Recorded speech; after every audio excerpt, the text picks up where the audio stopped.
कंस को आकाशवाणी हुई कि जिस बहन को आप बड़े प्यार दुलार से रथ में बैठाल कर विदा करने के लिए ले जा रहे हो, इसी के गर्भ से जो 8वीं संतान प्रकट होगी वो तेरे मृत्यु का कारण बनेगी।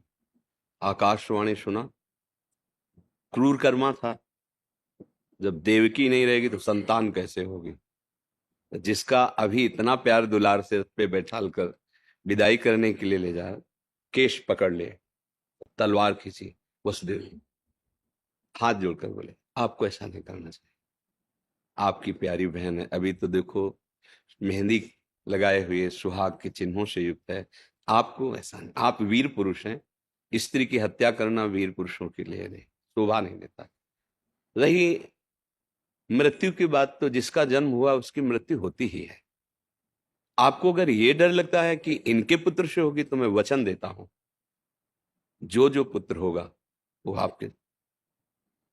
वसुदेव जी सत्य थे, सत्यवादी थे, उसको विश्वास था वसुदेव जी कभी झूठ नहीं बोलेंगे।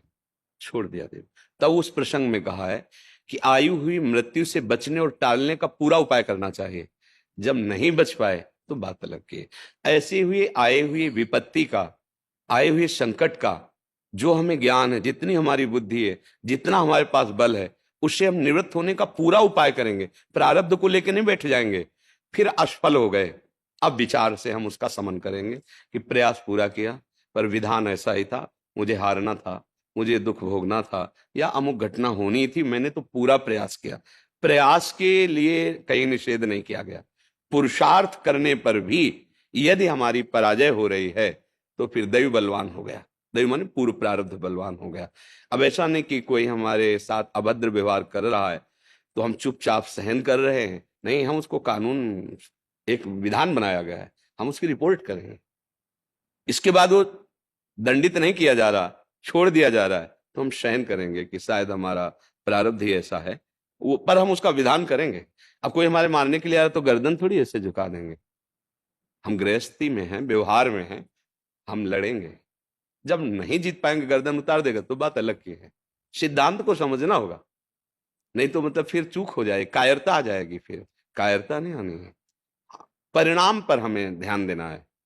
परिणाम में, सुख दुख में, लाभ हानि में, जय पराजय में समान रहना है। लेकिन कर्तव्य में हमें उदासीन नहीं हो जाना। कर्तव्य में हमें कायरता रूपी दोष से युक्त नहीं हो जाना है। कर्तव्य आया है तो हमारे जो बुद्धि में प्रकाश दे रहे हैं भगवान, उसके अनुसार हम प्रयास करेंगे। सफल हो जाते हैं तो हर्ष नहीं, क्योंकि भगवान का बल था, और हार जाते हैं तो शोक नहीं, क्योंकि प्रभु का विधान था। ऐसा हम विचार करके सुख दुख से ऊपर उठ सकते हैं। शास्त्रीय विचार या अध्यात्म में संसारी लोग नहीं समझेंगे, उसमें उनकी अलग बुद्धि रहती है। परमार्थ के पथिक को ऐसा ही करना चाहिए। समझ में आया जी? जी। अवध किशोर दास जी काशी से। जी महाराज। श्री सीताराम महाराज जी।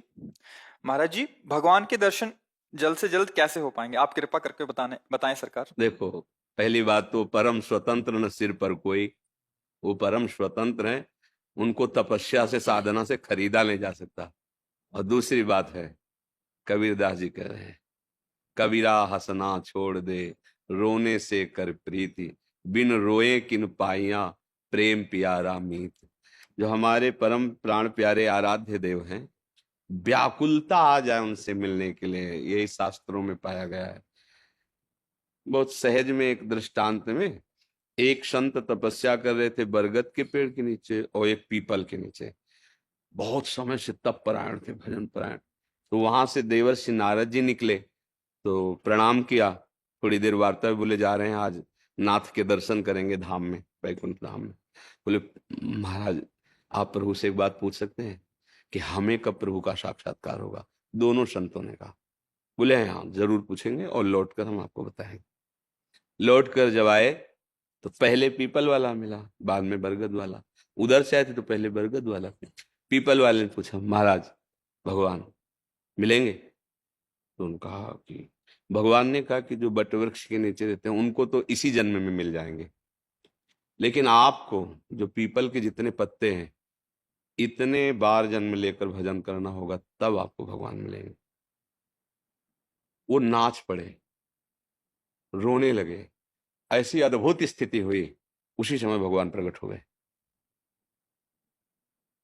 देवर्षि नारद जी ने कहा, प्रभु आपने कहा था जितने पीपल के पत्ते होंगे उतने जन्म लेने पर भजन। तो भगवान ने कहा जिस चाल से चल रहे थे तो इतने जन्म में ही स्थिति आती, पर इनकी जो वो स्थिति भगवत साक्षात्कार की होती है वो अभी आ गई। कैसे आ गई?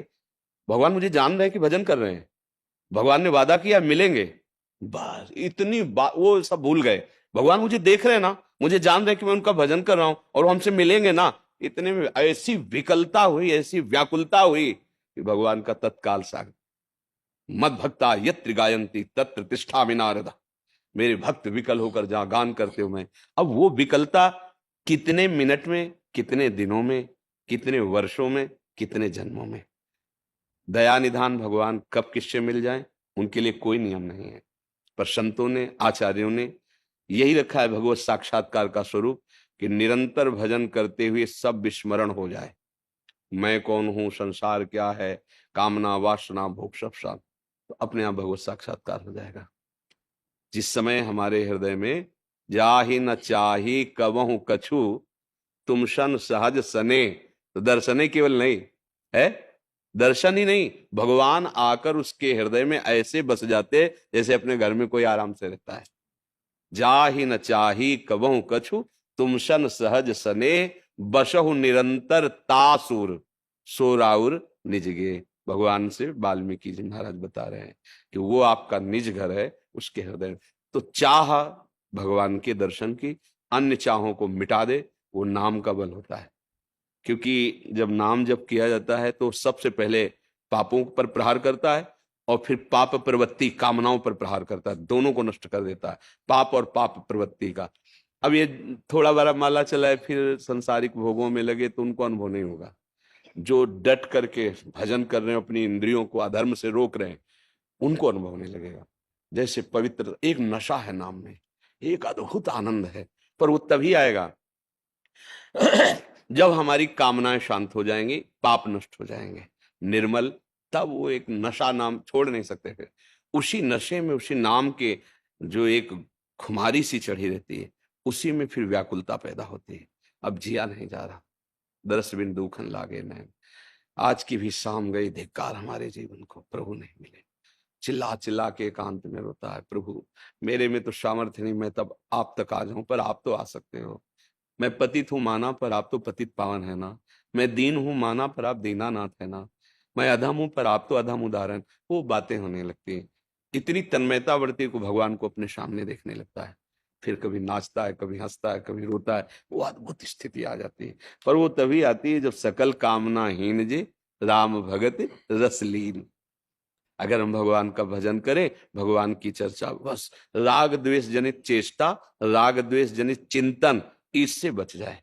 राग द्वेष की ही वार्ता होती है, राग द्वेष का चिंतन होता है, राग द्वेष की चेष्टा होती है, फिर कैसे आनंद कैसे आवे? वहां तो हर्ष शोक आएगा। राग से अनुकूलता, अनुकूलता से हर्ष, और द्वेष से शोक, यही बस ऐसे वृत्ति चलती रहती है। वो परमात्मानंद का अनुभव करने की योग्यता खो देता है। इसलिए उपासक राग द्वेष दोनों खोइए और खोजिए पद निर्वाण। राग द्वेष तभी हटेगा जब सब में अपने भगवान की भावना की जाएगी। जड़ चेतन जग जीव जत सकल राम में जान। जब तक ये भावना नहीं होगा तब तक राग द्वेष अपना प्रभाव दिखाता रहेगा। बहुत सूक्ष्म होता है, अंदर की वृत्ति का होता है।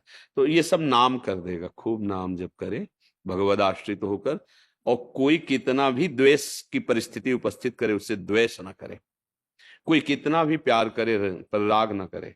यही चतुरता है भगवान की भक्ति की, यही चतुरता है। पूरा विश्व प्यार करे पर उसकी स्वीकृति एक ही जगह है, नाते नेह राम के मनियत सुहृद सुसेव्य जा। आपको सब श्री जी ने बुलाया सबको, आप श्री जी के लाडले हो, इसलिए आपके चरणों में प्रणाम है, पर मेरा कोई संबंध नहीं।